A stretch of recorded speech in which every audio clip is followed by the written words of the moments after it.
Já, góðan daginn og verið velkomin á þessa vinnustofu með henni Dr. Lucy Johnstone. Eins og við kannski vitið að þá Lucy hún ráðgefandi klínískur sálfræðingur og sem að annar aðal höfunda Power Threat Meaning Framework sem að verða fjalla hérna í dag. Já, ég heiti Kristín Pálsdóttir, ég talskona framkvæmdastjóri Rótarinnar, svo það komið fram. Lucy hefur starfaði lengi bara inni í breska heilbrigðiskerfinu, í þjónustu við fólk með geðrænan vanda og einnig sem við háskóla. Og hún sá til dæmis doktorsnám í Bristol í Bretlandi, Bristol Clinical Psychology Doctorate og hún hefur sem sagt verið í geðheilbrigðisþjónustu fyrir fullorðna aðallega í fjölda ára. Og hún gestaprófessor við London South Bank háskólann og félagi í breska sálfræðifélaginu. Og það breska sálfræðifélagið sem að kostaði þetta stóra verkefni, Power Threat Meaning Framework, sem að var 5 ára verkefni þar sem að fjöldi fólk kom að. Og hún stýrði því ásamt Dr. Mary Boyle. Já, Lucy sem sagt, hún hefur skrifað nokkra bækur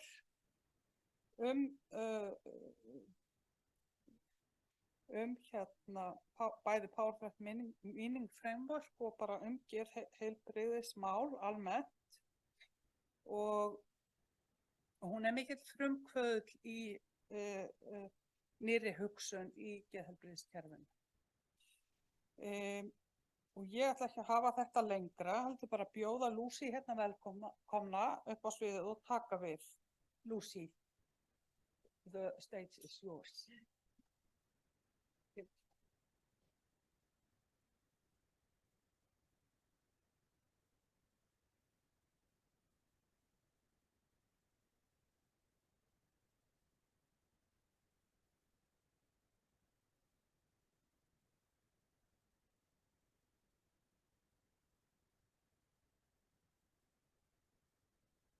Right, good morning, everybody. Very nice to be here. Can you hear me, first of all? Yes. If I accidentally move away, wave your hands so you can still hear me. So this is my first visit to Iceland. I hope it's not my last visit. I arrived here the day before yesterday, and I went to the geothermal beach yesterday. That was very pleasant. And I swam in the lagoon twice, so I was quite pleased with myself because it was quite cold. And I do a lot of travelling nowadays because the framework, which I'm going to explain to you, has attracted interest in a number of different countries. And very often the country I go to is one where the British invaded a few years or centuries ago, so I have to start with a kind of apology, but I don't think we ever invaded Iceland, did we? No, well, only with tourism recently, so we can blame the Norwegians. The British are not to blame for anything bad that happened to Iceland. Anyway, lovely to be here. So English is not your first language, so I don't know any Icelandic. I will try to speak slowly and clearly. If anything is not clear, please kind of wave your hand or please ask me to repeat some things. You can have the slides afterwards. And I should warn you that all the slides have quite a lot of writing on them, but you don't have to read every word on every slide. Don't try to do that because that will be too exhausting. I will read out the most important bit of each slide, and then you can have the slides afterwards if you want to read them again or, you know, do whatever you want with them. So we've got a busy day today, and it's going to look, whoops, where's my flicker? It's going to look like this. So before I talk about the framework, I wanted to put some of these ideas in a bigger context. because the framework is part of a whole range of different ways of thinking about addictions, distress, and all sorts of other problems that all modern societies suffer from. So the framework didn't come from nowhere. It came from quite a strong tradition of challenging diagnostic understandings of distress, which is quite a strong tradition in the UK, interestingly. So that's partly where the framework came from. If at the end of the day you want to follow up any of this, listen, find out more, listen to more speakers, on the flip chart I have put the details of an online festival which is happening a week on Friday. It usually has people attending from about 12 different countries. It has speakers mainly UK, Canada, America, but from across the world. And it's a mixture of professionals and people who've received welfare services, and it's a mixture of talking and discussion and poetry, and we're having a play in the evening. You only have to pay a donation, a fee to join it. So it's a bargain, and once you've done that, you can look at the recordings afterwards, because the day runs from 9 in the morning till 9 in the evening. Probably you don't want to watch it all at once, but I do encourage you to sign up to that if you possibly can. So, okay, the other thing to say is that I know a number of you in this room work in the field of addictions, not all of you. How many people work in the field of addictions, if you put your hand up? Okay, and how many work in mental health? Okay, and some people work in somewhere different. Yeah, where would that be? Private clinic, yeah, okay. Women's shelter, yes, which kind of, you know, where you see people with mental health problems and addictions, I'm sure. Okay, thank you. So I have worked for many years in mental health services. I've never worked in addictions. I think sometimes the distinction between them is held too rigidly. There's an awful lot of overlap, I'm sure you know that. But I've tried to make some of this relevant to addictions as well, but you are the experts in addictions. So part of the point of the day is not for me to, well, none of the day is about me telling you how to do your work. All of the day is about us sharing ideas, and I would be very interested to hear from you too, what you think about how any of this could be relevant in your work, if it is, because you are the experts in your own field. And the framework is about ideas. It's about ideas that are quite challenging. So I always say this at the beginning of every talk. I like to come in and challenge people and make statements that can be a bit provocative. Is that a familiar word? Make you think a bit. I'm not sure I agree with this. And it's fine to disagree. My main aim for the day is not that you all go away saying, I agree with everything Lucy says. I'm sure you won't. My main aim for the day is that we together have some things to think about and discuss. If you want to take a lot of ideas from the day, that's great. If you want to take none, that's absolutely up to you. If you want to take some, that is also good. So we can challenge and discuss and have an interesting day, I hope. And the first part of the morning, I should warn you, it's going to be quite a lot of information. So if you can stick with it until lunchtime, then we can have a break. Then the afternoon is just exercises and talking, and you talking together and me talking much less. So I hope if you manage to get through till lunchtime, you've done very well. Okay, I think that's all the introductory things I have to say. So let me tell you a little bit about the wider context of the what in the UK we call the diagnostic model of distress. The idea that people who are experiencing mental health problems or substance use problems, or often both, are suffering from some kind of mental illness or disorder. And that needs to have a diagnosis attached to it that may need medication as its first line treatment. So this is not a way of thinking that we've always had in the world. It's not a way of thinking that everybody agrees with. It's a way of thinking that is coming under increasing attack and challenge. And I think this whole way of thinking is crumbling. So that's why we need to think about alternatives. But not many people are aware, I think, how a lot of this criticism is coming right from the top. So here is some quotes from the publication of DSM-5, the 5th edition of the Diagnostic and Statistical Manual of Mental Disorders. I'm sure you're familiar with that, the long list and the big, thick book that contains all the ways in which people can apparently be mentally ill or disordered. And Dr. Alan Francis, the chair of the DSM-4 committee, the previous edition, said there is no reason to believe that DSM is safe or scientifically sound. That's quite a damning thing to say about the document he himself helped to draw up. And other senior psychiatrists, they're saying DSM is totally wrong, an absolute scientific nightmare. Patients deserve better. In one interview, Dr. Alan Francis actually said there's no definition of a mental disorder. I mean, you just can't define it, it's bullshit. I don't know what the Icelandic is for bullshit, but I'm sure there is some equivalent. So the problem that I and other critics have is that, I mean, that's a very honest statement in a way, but how many professionals actually know that?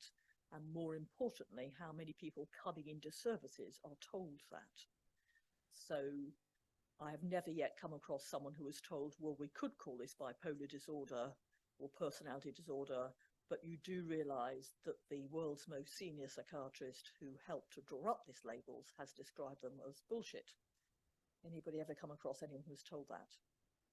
So we live in a world based on diagnosis. We can't suddenly kind of make it vanish overnight. I think there are occasions when we have to use these labels. That's my personal view. But I think it's very important people have informed choice. People know that this isn't an accepted scientific fact, and people know that there are alternatives. Does that make sense? That includes things like addiction disorder and all the rest of it. So, and just to back this up, here is a report from the United Nations in 2017. A very interesting and important report, I think, saying diagnostic tools often do not have a solid scientific basis. We have been sold a myth that the best solutions for addressing mental health challenges are medications and other biomedical interventions. That's pretty strong stuff, isn't it? And it has a number of recommendations. I've put two of them there. One is a shift in approach to think more about social determinants, what's going on in people's lives, and move away from the predominant medical model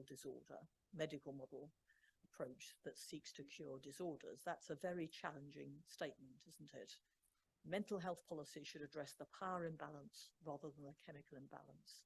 I really like that phrase. You may or may not have seen that the idea that people suffering from depression have a chemical imbalance, which the drugs put right, has been debunked, has been disproved quite recently by a friend and colleague of mine. We know that's not true. So instead of chemical imbalances, things that go wrong inside the individual, we need to think about power imbalances, things that go wrong in people's lives. And if you wanted to sum up the power threat meaning framework in one sentence, it's that. We're trying to move from the individual, it's your brain, chemical imbalance approach to the let's look at your life approach. And just to back that up yet again, the World Health Organization saying exactly the same kind of thing. Critical social determinants are often overlooked or excluded. This leads to an overdiagnosis of distress, over-reliance on drugs, to the detriment of comprehensive psychosocial interventions. So right at the top, things are going one way, away from diagnostic understandings, and at least in the UK, but also to some extent elsewhere, there are quite strong movements of what we might call survivors, people who've been on the receiving end of psychiatric interventions, who are also protesting and saying, you know, I went into services and it not only didn't help me, it made me worse. And that's not the fault of the professionals who are nearly every case working very hard to try and give people support. But I would see it, and the framework would see it, as the fault of the approach that we are told we have to use, that's got very deeply into our heads. It's quite difficult to question this stuff because it just seems to us, well, that's the fact. That's how it is. People have mental illnesses. People need psychiatric drugs. All of those things, I think, are up for question. Okay, is this challenging enough? Yep, good. Okay.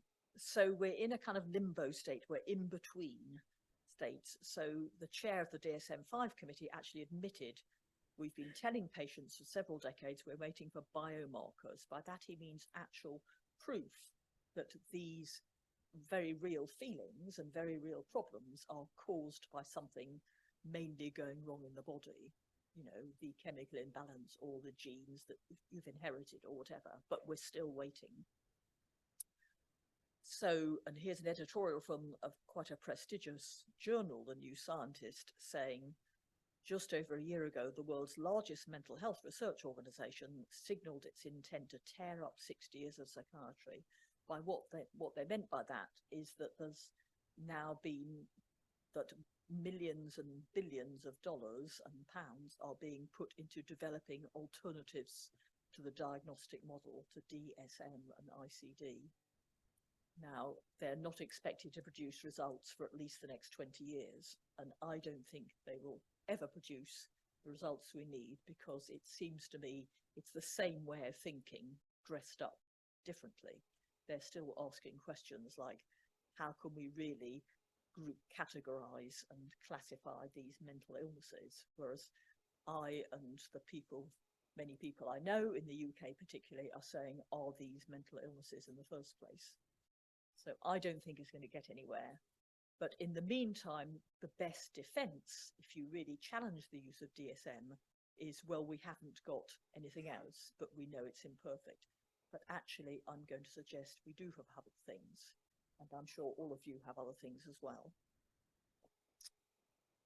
So I won't go into this in any detail, but in brief, the summary of the criticisms of psychiatric diagnosis is that they're not actually based on identifying what's gone wrong in your body and brain, like medical diagnosis in other fields, in cancer or in, you know, I don't know, respiratory diseases or whatever. Is based on a lot of medical research about the problems that have gone wrong in your body, which enables us to say, yes, we've done the tests and this is diabetes or whatever. But essentially, every diagnosis in psychiatry is based on a judgment that your thinking, feeling, and behaving is kind of unusual or wrong or doesn't seem to fit into the situation. So all of those in the middle paragraph are symptoms, so-called symptoms from DSM, unusual perceptual experiences. Well, how unusual? Bizarre beliefs, how bizarre, who decides? Who says it, who, on what basis are people saying this is a bizarre belief, but this is an okay belief? And so on and so on. Those are ultimately social judgments. They're not medical judgments. And of course, people who receive a diagnosis are nearly always very desperate and in need of help. But how we understand that help is not best seen as a medical problem. That's what we're arguing. Okay, I'll just give you an illustration, a brief one. So I don't know, do you use the diagnosis borderline personality disorder in Iceland? Yeah, we do have it a lot in the UK. There's been a lot of protest about it.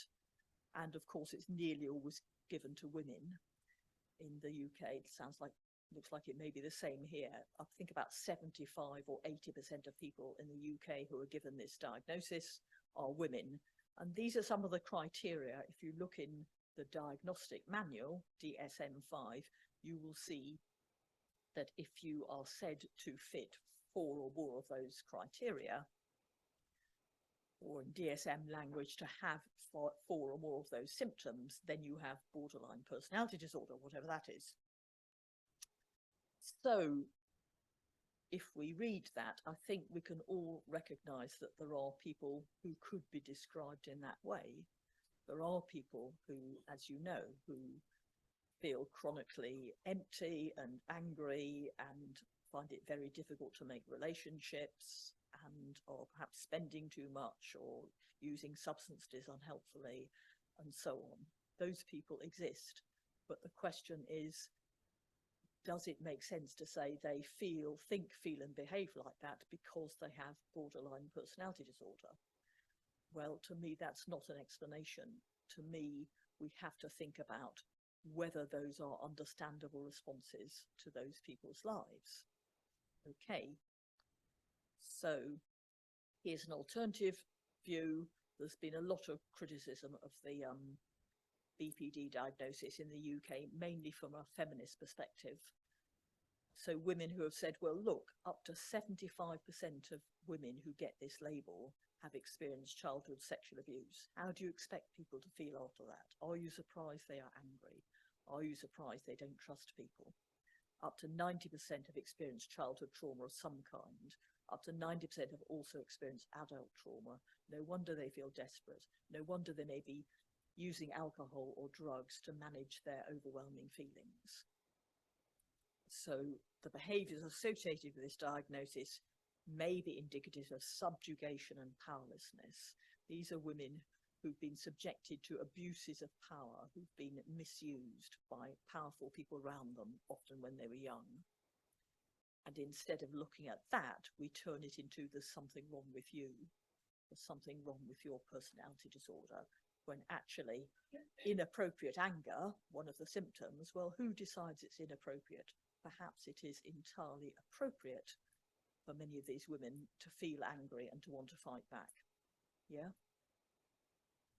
So you could make rather similar criticisms of every diagnosis, in my view, but obviously I won't go through them all. But a diagnosis that's particularly strongly applied, particularly often applied to women, is likely to include lots of kind of gender role assumptions, if you like. Women shouldn't be this angry and, you know, all this kind of stuff. Women shouldn't fight back, women shouldn't speak up. Okay, so it's a kind of silencing tool for many of these women. Okay, so how do we actually decide who has a mental disorder? Well, as I've said, there's no absolute cutoff between well and ill, because this is a spectrum we're all on. This is something the framework very much argues. We all feel distressed at times. We all struggle at times. We all behave unhelpfully at times towards ourselves or towards others. We all have difficulties in our lives, but these are not medical problems. We may have time to discuss this in more detail later if you want to ask me or challenge me about any of this. So we end up with a circular argument. Psychiatric diagnoses are not an explanation. So you might ask, why does this person have delusional beliefs or feel so low or drink so much? So the answer in psychiatry is because they have schizophrenia or they have depression or they have substance abuse disorder. How do you know they have schizophrenia or depression or substance abuse disorder? Because they have delusional beliefs, they feel so low, they drink so much. Can you see it's completely circular? And if you're in a different branch of medicine, you might ask, why does this person have headaches? Well, you might have a theory like perhaps they have a brain tumor. We hope they haven't, but we can actually test that. We can check it out. We can say, yes, this is the reason, or no, that isn't the reason. So you can get out of that cycle. We can find out the answer by testing. We cannot do anything in psychiatry. It's circular. It sounds like it's explaining things, but it's not explaining anything. And from my perspective, not only is it not explaining anything, it stops us asking for the real explanation. It stops us saying, well, tell us about your life then. Tell us when you started to feel so angry. And of course, it brings a good deal of stigma. You know, not many people want to have a label of personality disorder. Okay. So this is the core question. People's problems and distress are very real. I need to keep saying this because there's a lot of, I think because there are people challenging this model in the UK, there's an awful lot of kickback. A lot of it's on social media. I've now come off social media because it's so unpleasant, to be honest. I was getting a great deal of attack. And what people commonly say is, so you're saying there's nothing wrong with us, we should just pull ourselves together. And of course we're not saying that. Of course nobody's saying that. I didn't work in mental health services for many years because of thinking that people were just kind of making it up. Of course their distress is real. But the question is, how do we understand that? Do we understand that as a mainly medical problem, or do we have different ways of understanding it?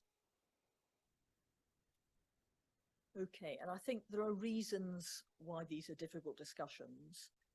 So this is a quote from a book I wrote recently. It is hard to find a middle ground between you have a physical illness, it's your mental illness, it's your addiction, it's your addictive personality or whatever, Therefore, your distress is real. No one's to blame for it, and you're not to blame for it. And your difficulties are imaginary, or someone else's fault, or there's something wrong with you, or you're a failure and you ought to pull yourself together. I think we have those two very different ways of seeing it in society. And it's very hard to find something in the middle. Now, if I was struggling in any of these ways, and I thought either it's my brain, I can't help it, or I'm a useless, worthless, inadequate person who ought to try harder, I would probably go for the brain explanation. You know, of course it makes sense. So we call that the brain or blame trap, because actually there has to be something in the middle. There has to be something that acknowledges that these are understandable ways of trying to survive in a difficult world, and we're all doing the best we can. And then that might lead us to ask, which the framework asks, how is it we're living in such a difficult world? What is that all about? It puts the context in. So that's a quote from this book. I have come here with a few books. A straight talk introduction to psychiatric diagnosis. If you want to buy one, you can pay Kristin and go off with your own copy, but it's in English, not Icelandic, entirely up to you. But I wrote this because it seemed to me that we really, really need to be clear about the arguments about diagnosis. And this is a book aimed mainly well, it's aimed at professionals, but it's also aimed very much at people who've been given a diagnosis. And it's really not saying you're not allowed to use this language, your diagnosis is rubbish. It's not saying that at all. It's saying, let's look at the arguments. Let's be clear about the pros and cons. Let's introduce you to some alternatives, because there are alternatives. Let's help you to make an informed choice about how you want to understand your difficulties. So I'm sure this will come up in our discussions. How do you have a discussion with someone who is very much, believes in their diagnosis? Well, I do not think we should be going around stripping diagnoses off people, not at all. People have the right to make up their own minds. But in order to really make up their own minds, they need to have all the information available. Yeah. And well, I certainly don't think we should tear labels off people if they find them helpful, nor do I think we should present them as fact. This is the case, this is what you've got. I think that's, I don't think that's justified by the evidence. Okay, how are we doing so far? Making sense? Good. Okay, so I'm going to look at a couple of alternatives now. There are alternatives emerging in relation to diagnostic thinking and trauma-informed practice. I'm sure this is familiar to some of you, and apologies if I go through it and you already know this stuff, but it may not be familiar to all of you. But I think it's very, very important new approach, relatively new. So I just wanted to summarize it a bit. And I wanted to summarize it partly because the Power Threat Meaning Framework draws quite a lot on trauma-informed practice. So what is the trauma-informed practice approach, or TIA, we sometimes call it, trauma-informed approach? So this consists of a very large body of research, an enormous body of research that shows that traumas and adversities of all kinds are more likely to lead to distress. People who've had and are having very difficult lives are more likely to feel distressed and upset, and to use alcohol, and to use drugs, and to suffer from all sorts of other problems. That's absolutely common sense, isn't it? Who would be surprised to hear that? But sometimes common sense needs to be backed up by a lot of evidence, because we have a very powerful alternative model coming in and saying these are illnesses.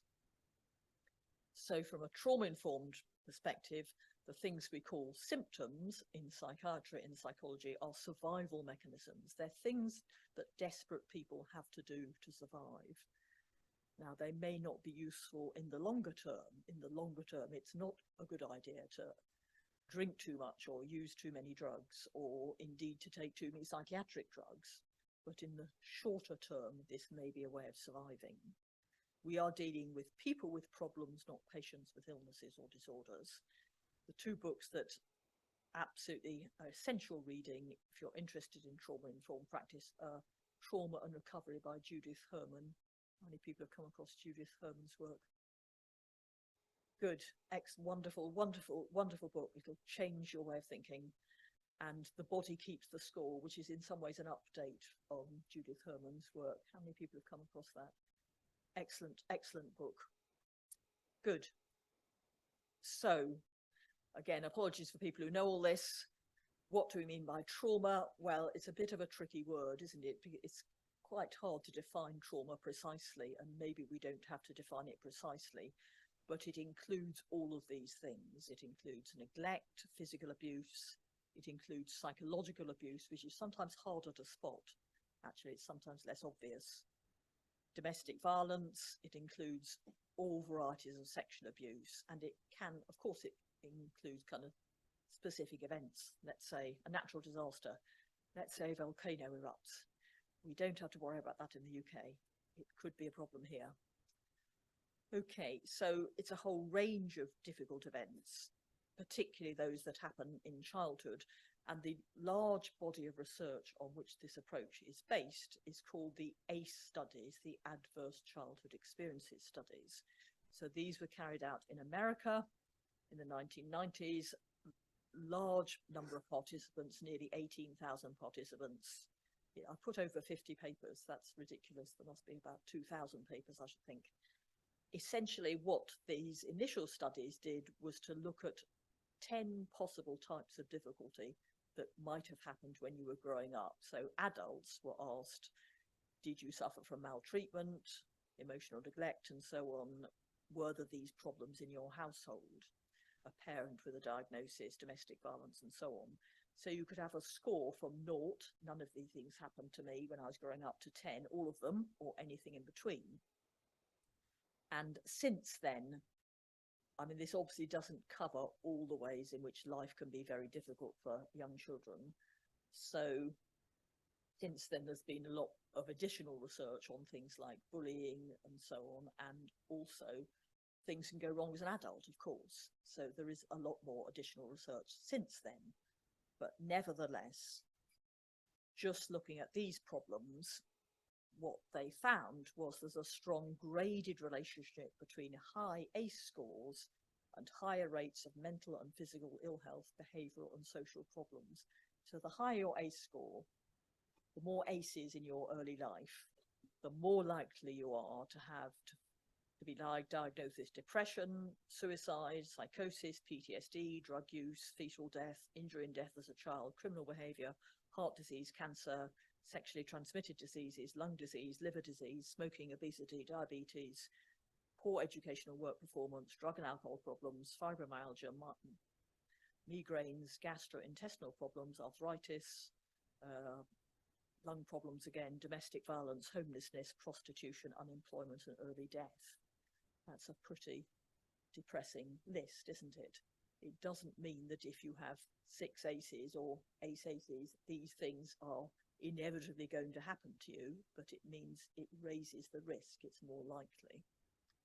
Again, in a way, this is sort of common sense, but to spell out the devastating impact of particularly of early childhood experiences, I think is very important. And it shows a number of things. I think first it shows the importance of getting in there early, isn't it? Offering early support to children, to families. Secondly, it shows we need to be working much more across different areas, you know, to separate things out. You know, to some extent we have to do this, but the same people who are struggling at school are likely to be those with, let's say, physical health problems and also feeling suicidal and also later using drugs. So, you know, this shows that our minds and our bodies cannot be separated, and the different forms of distress and struggle we have in later life are not separate either. They overlap. You know, we know this from our work. It's very rare we come across someone with a single set of problems. Okay, and ACEs act in a cumulative way. On the whole, the more the ACEs, the worse the outcome, and synergistic. In other words, the impact of 4 ACEs is bigger than the impact of 1 + 1 + 1 + 1. So what seems to happen is by the time you have about 4 aces in your life, it's quite easy to get into a cycle where you end up with more aces and more aces, particularly in your adult life. So again, I think this is something I'm sure you've all seen. Someone comes along to you, they've had a very difficult upbringing, they are struggling with whatever it is, and they end up in another violent relationship, or, you know, they end up with another health problem. And it's like a wheel that you can't get off, if you like. It seems to set a path for people's lives, which is very hard for them to get off. So it's another reason for getting in early, if we possibly can. I don't want, I haven't got time to go through it in great detail, but there are also resilience factors as well, which show that actually just because you've had very difficult early life doesn't mean you're stuck with it. So there are ways of reducing the impact. And many people, as I'm sure you know, had at least one person in their life that supported them and helped them. They have strengths and skills. So there's lots of room for hope, but we have to appreciate the, you know, the enormous difficulties that some people are facing. So this is a follow-up studies. These studies were done in Philadelphia. So this was a rather different group of people. Most of the original participants were white and middle class, whereas people living in Philadelphia, large city in the US, were mostly not white and mostly of a different socioeconomic class. And there was lots of difficult things going on in the community, unsafe neighborhoods and so on. And they found in these environments, they found much higher rates of bullying, witnessing violence, experience of racism, foster care, and so on. So again, not surprisingly, people living in more deprived areas ended up with higher rates of emotional and physical abuse, higher overall ACE scores, and reporting experiences like racism and witnessing violence. So we need to take these wider contexts into account. Okay, so you probably can't see this, but I will read the most relevant bit. So this is a national survey of ACEs in England in 2014, and I'm not even sure if I can read it. It shows that for ACE scores, you are, can you read that actually? You might be able to read it better than I can.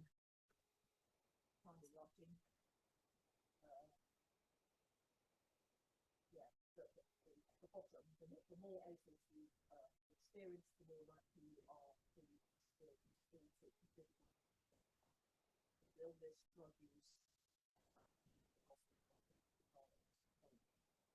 So there are high levels of ACEs generally across populations, and ACEs increase individuals' risk of developing health-harming behaviours. So if you have a lot of ACEs, the increase in binge drinking is about 15%, the increase in risk of going to prison is about 53%, heroin and fat use, the risk of doing that is 6%. So plenty of evidence that ACEs set the scene for a difficult path in later life and the kind of problems that you all deal with. These are your figures, Kristin, I think, from your service. Is that right? So what this shows, I think, is a very similar pattern. Oh, sorry, I'm on the wrong slide. So in your service, there's a whole list of ACEs, and there are very high levels of people reporting that they experienced each of those ACEs. Yeah, so sexual violence, 51%, lack of love and affection, 69%. Some of them are lower, but overall, there are very high levels of ACEs in the population you're working with in your service. Is that a fair summary? Sorry, it's your member survey. Yeah. Okay, so this diagram, I think, sums it up quite well. At the top are the leaves of the tree, the problems that you're dealing with in your services, and, you know, this affects all of us to some extent. None of us have perfect upbringings. Some of us come into this work because we've had difficulties. Some of us have struggled ourselves. You know, there are there are bound to be people in this room who also have quite high levels of ACEs. So it's not them and us, but at the top of the leaves of the tree are the problems that you're working with in your services, but the roots of the tree go much deeper. The roots of the tree are in what happens in people's communities, their housing, their lack of opportunity, and so on. Now, Iceland, I believe, is one of the most equal societies in the world. You have a narrow gap between the richest and the poorest. So you're very lucky, and I might ask if I can stay here, because it's very different in the UK. We are the second most unequal society after the USA in terms of a difference between the richest and the poorest. So we have extreme wealth at one end, a great deal of extreme poverty at the other end. And not surprisingly, we have steep rise in what are sometimes called mental health problems. Well, that wouldn't be a surprise to anyone who's familiar with this literature.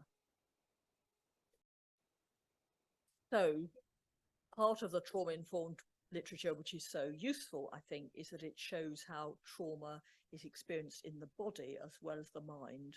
So this shows, I think, why people often end up with physical health problems as well as various forms of emotional distress when they've had very difficult lives, because the research has told us quite a lot about how our bodies have threat responses, fight, flight, or freeze. Have you come across that? Yeah, so our bodies will react, and we will release cortisol and adrenaline in order to keep our bodies ready to flee from danger and so on. And keeping your body in that state, perhaps over many years, is not good for your body. It's not good for your immune system. It places pressure on stress on your body. And we've learned quite a lot about how we deal with traumatic memories. Some of the things that happen to us, particularly if they happen in childhood when we're very powerless to do anything about it, are so overwhelming we cannot afford to consciously remember them. We may not be consciously aware that they happen, because our brain has a very clever way of storing these memories in a different way in the brain, so that they don't fit in as part of the narrative of our lives. They've somehow been put somewhere different. But the trouble is that these memories, you can put the lid on them often for a long time, but you can't stop them leaking out. You often can't keep them there forever. Sometimes quite a small event will be enough to take the lid off, and you may be flooded with feelings and memories from earlier in your life. And at that point, it's as though the trauma is still happening. So it's as though you're still being beaten or hurt or abused. It feels very, very terrifying. We sometimes describe this as a flashback. And people will do almost anything to escape that pain. Of course they will. If a drug will help you to escape that pain, that's what people will use. Okay. So this is something we've known for a long time. There are strong associations between trauma and all these types of mental health problems: low mood, anxiety, self-harm, suicidality, personality disorder, bipolar disorder, psychosis. I've put quote marks around them because I try not to use these terms because I don't believe in them.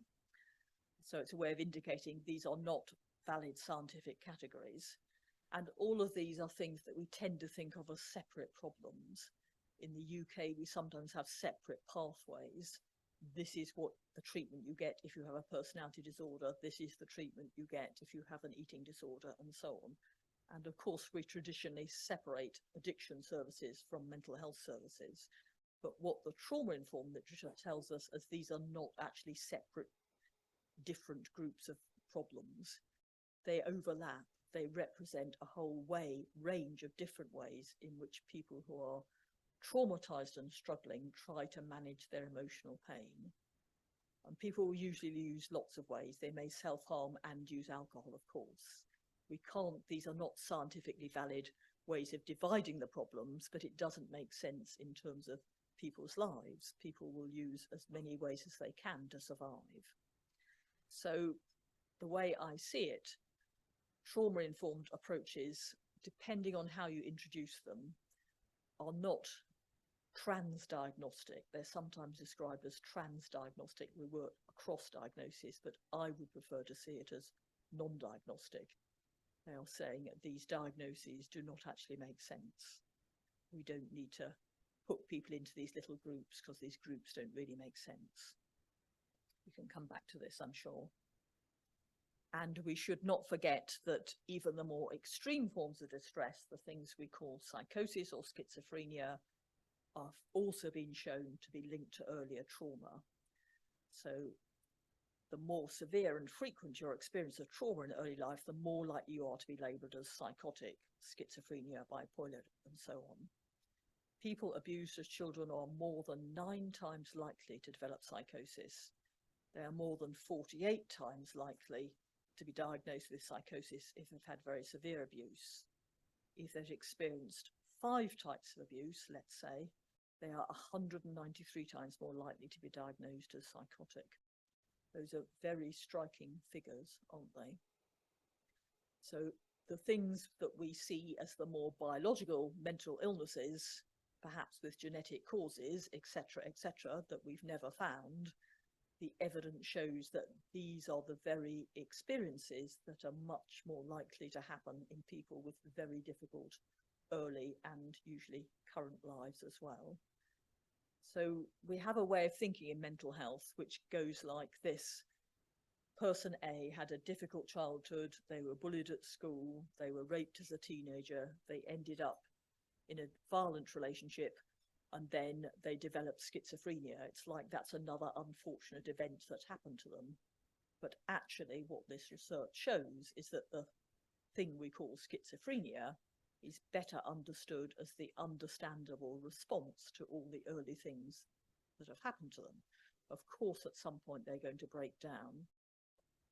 And interestingly, I don't know how familiar this work is in Iceland, there's quite a lot of work showing that the experiences people have which seem very unusual and bizarre and irrational sometimes, people will report hearing voices or they have unusual beliefs. These can be seen as the lid that you're trying to keep on the memories in your head, in your brain, kind of coming off, if you like. The experiences are leaking out, so you may not remember very clearly that your stepfather raped you, let's say, but you may hear a voice, and if you ask the person whose voice does it sound like, they may say it sounds like my stepdad. And if you ask what does it say, they may say you're dirty and this is your fault.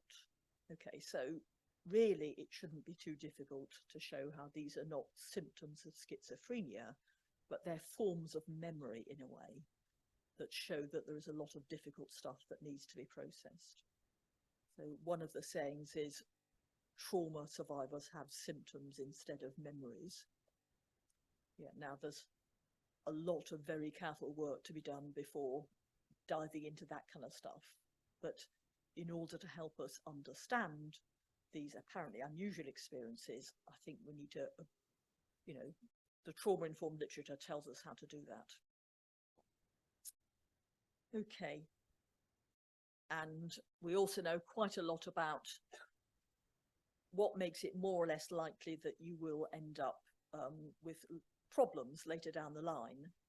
Because, as I said, it doesn't follow that because you've had 4 ACEs or 5 ACEs, even 10 ACEs, it doesn't follow your life is ruined. It depends on a lot of other things. So this is a list of factors that make it more likely that whatever happened to you is going to have some long-lasting impact. It's still not inevitable. Let's say your early relationships were insecure. Let's say the abuse happened when you were younger. Let's say it went on a long time. Let's say there were lots of abusers. Let's say you were trapped. Let's say it was very dangerous. Let's say it was someone you trusted who was hurting you, not just someone you hardly knew. All of those things are more likely to make the trauma long-lasting. But if you turn all those on their head, turn it the other way around, you get a different, let's say your early years at least were secure and happy. Let's say whatever happened didn't happen until you were 12 rather than when you were 3. Let's say it was a one-off incident. Let's say it wasn't someone you loved and trusted like your mum or dad. Let's say it was a stranger. let's say, most importantly, that you were able to confide in someone they believed and protected you. I think you can see it's obvious again that all these things mean it's much more likely you'll be able to recover from that. So there's all the difference in the world between a young girl who was sexually abused and told you mustn't tell anyone, and she was only 4 and it went on till she was 12, and the same little girl who was able to tell her parent, or who believed her, who protected her, who said that wasn't your fault, who looked after her, who allowed her to cry and express her distress and made sure it never happened again.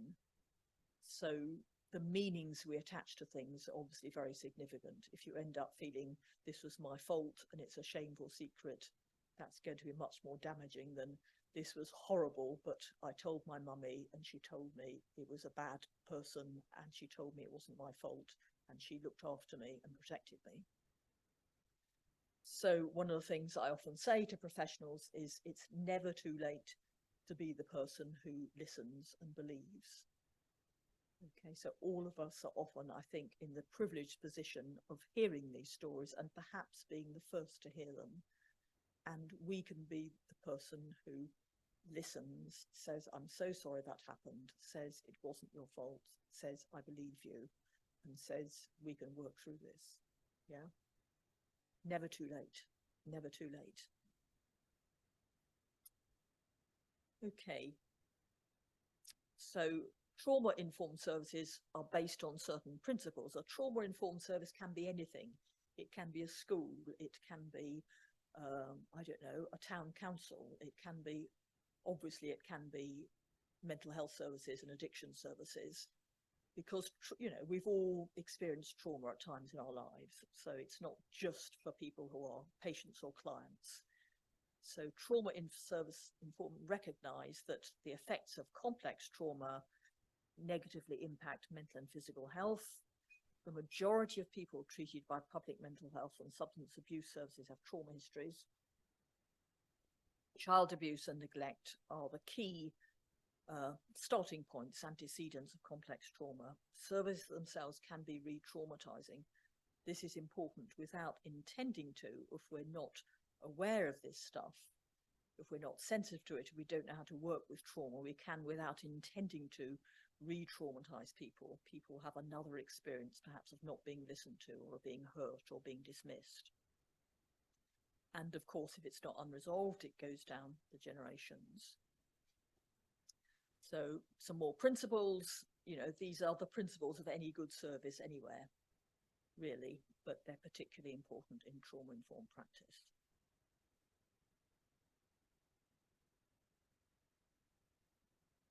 Routine inquiry is an important one. I don't know if you have that phrase in Iceland, but what it means in the UK is that everyone who ends up in a mental health or addiction service, when they enter the service, they are meant to be asked in a very sensitive and tactful way, were the difficult things that happened to you as a child?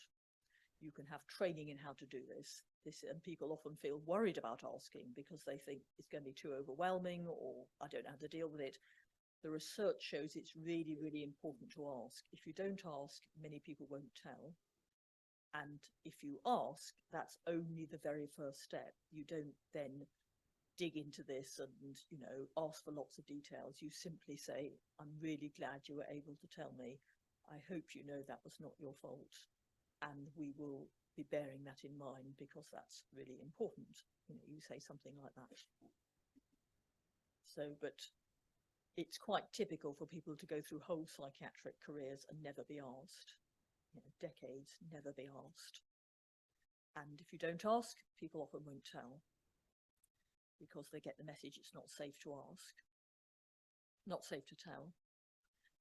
Okay, so then what do you do after the route if trauma is relevant? I'm going to talk after the break about if trauma isn't relevant, because it isn't always relevant, it very often is. So there is a classic way of working with trauma, which is called the 3-stage model. So stage 1 is called stabilization work. I'm sure many of you know this. This is not about digging up all the memories and going to the difficult stuff. It's not about, you know, a highly skilled therapist sitting down with you for 5 years or whatever. This is the very first stage of establishing safety, helping people to understand their reactions, their feelings, helping people to look after themselves better, to be perhaps less overwhelmed by their voices, or to have their self-harm under a bit better control, or perhaps be a bit safer in their drinking, but you wouldn't necessarily expect them to be able to give it up completely at this point.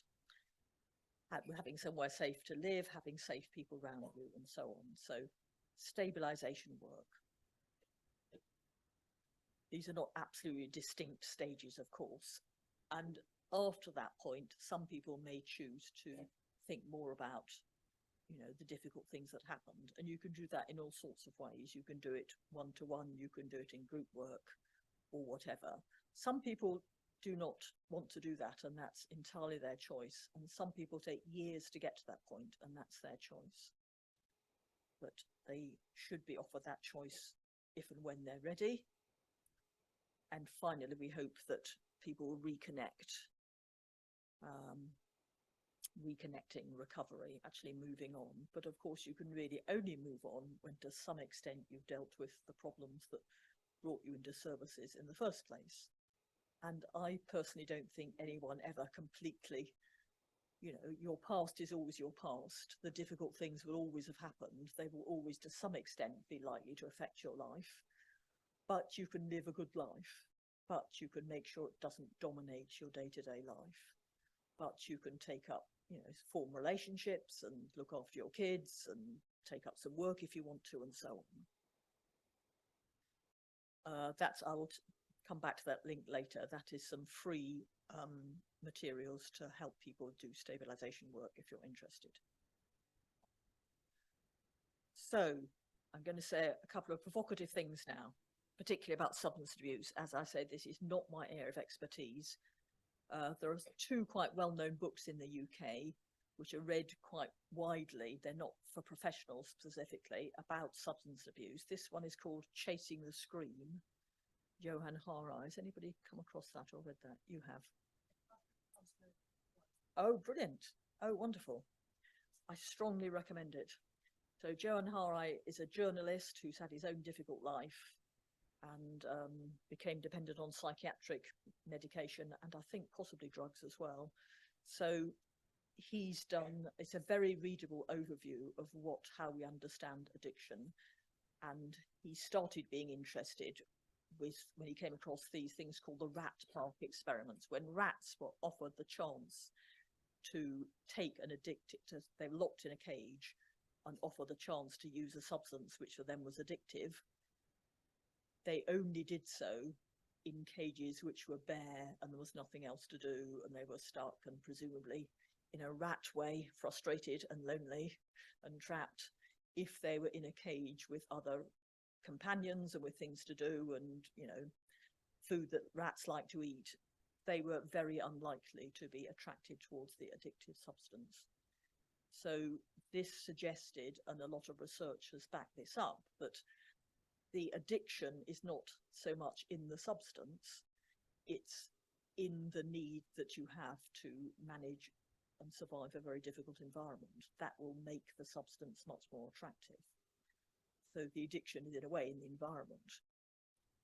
So I don't know if that makes sense, but that he argues strongly that that's the case. So actually we need to, you know, the war on drugs, you know, nobody wants our societies to be flooded with illegal drugs, but actually the root of the problem is in the societies and the circumstances people live in. The opposite of addiction is connection. That's his phrase. People who feel strongly and lovingly connected to loved ones, to their communities, are much less likely to have addiction problems and are much more likely to be able to stop having addiction problems. His TED talk has had 20 million views. Okay, here's another book. Oh no, sorry. Whoa. Sorry, I've missed out one. That's interesting. I had another slide. Don't know what's happened to it. Must have accidentally deleted it. So the other slide is by someone called Gabor Mate. Have you come across him? Yes, some nods. So he's a a doctor based in Vancouver in Canada who worked in addiction services for 12 years. And he has, you know, he's saying similar things to Johan. He's saying that every single one of the seriously addicted people he worked with had histories of extreme trauma. And of course, once they had become very involved in the world of substance abuse, they ended up with more traumas, being beaten up, being hurt, being raped, and so on. So he sees addiction as a way of making your life just about bearable. The addiction is not. Yes, he says something like, the problem is not the addiction itself. The problem is the unbearable pain. So it's a very trauma-informed perspective on addiction. And I'll try and find that. When I send the slides around, I'll put that one back. Don't know what happened to it, but he's written a lot, but very accessible. His book is called In the Realm of Hungry Ghosts. Very striking phrase, in the realm of hungry ghosts. So these ideas are around. I'm going to stop for some questions in about 2 minutes, but I want to briefly introduce another perspective, which is, I think, unique to the UK. In the UK, we do actually have an alternative to diagnosis, which is widely used in services. And I've spent my whole career thinking about practicing, training, writing, doing some research into formulation. So it is quite respectable in the UK, at least in some places. It's not the dominant approach to say, well, actually, we need a formulation to understand your problems, whatever they are. So a formulation is not a label, it's a personal narrative.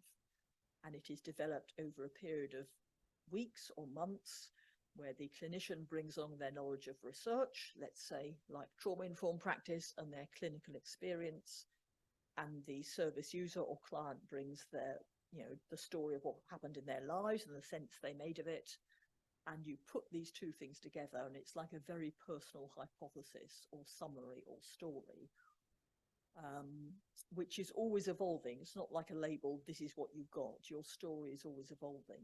And the main purpose of a formulation is to help both parties to decide, well, what would be the best way forward?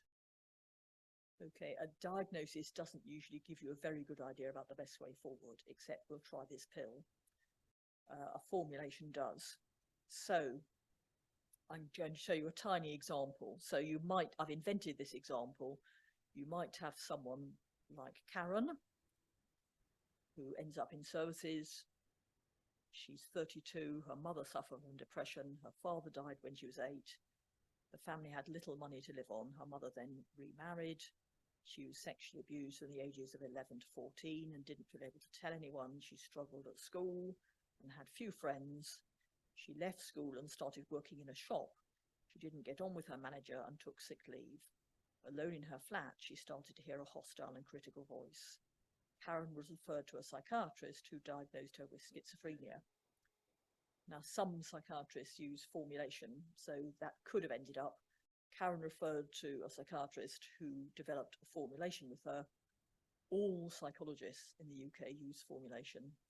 So the next bit could have been Karen asked to see a psychologist, and Karen and the psychologist produced a formulation.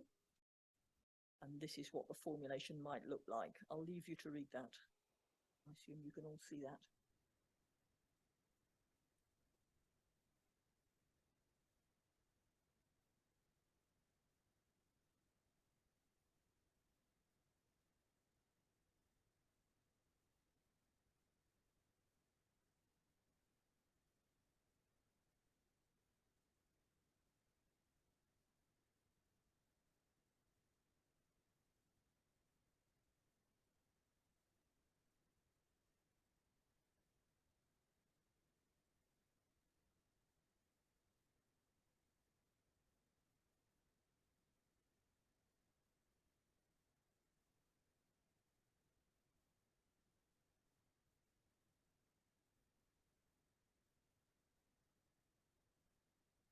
People have time to read that. So that is a trauma-informed formulation. As you can see, it draws on what we know about trauma, about the impact of trauma on people's lives. It draws on some of the information we have about what voices may mean and what function they may be performing. It's a shared thing. It's not an expert judgment. It's a kind of, we've worked this out together, and it's about strengths as well as problems. So it's not about this is wrong with you. It's really about it's understandable that you feel this way. So in a way, every single formulation you ever do, if it's a decent one, has the underlying message. It's not surprising you feel and react and behave like this, because anyone else in the same situation might very well be feeling and reacting the same. These are understandable responses to difficult circumstances. Does that make sense? And you can see there's a number of implications there. You would do stabilization work first. Karen might be ready at some point to talk about the trauma. You might want to help her see if she can find some employment again. You'd be very reassuring about her ability to move forward and so on. So, formulation offers a way out of the brain or blame trap. Can you see that the formulation is neither brain, you can't help it, it's your schizophrenia, which you probably inherited from your dad, nor is it blame, why aren't you pulling yourself together and getting on with your life? It's something in between. You survive very difficult circumstances in the best way you could. These strategies are no longer needed or useful. With the right kind of support, you can learn to leave them behind. The central task of all mental health professionals and support workers and everyone in this room of co-creating meaning out of chaos and despair. Okay, that was quite a lot. That's all I want to say as an overview. That's plenty, isn't it? And in 10 minutes we'll have a break. But I wonder if I might give you 3 minutes just to share your thoughts with people on your table, and then I will see if there's any questions before the break. So, your chance to gossip with your colleagues.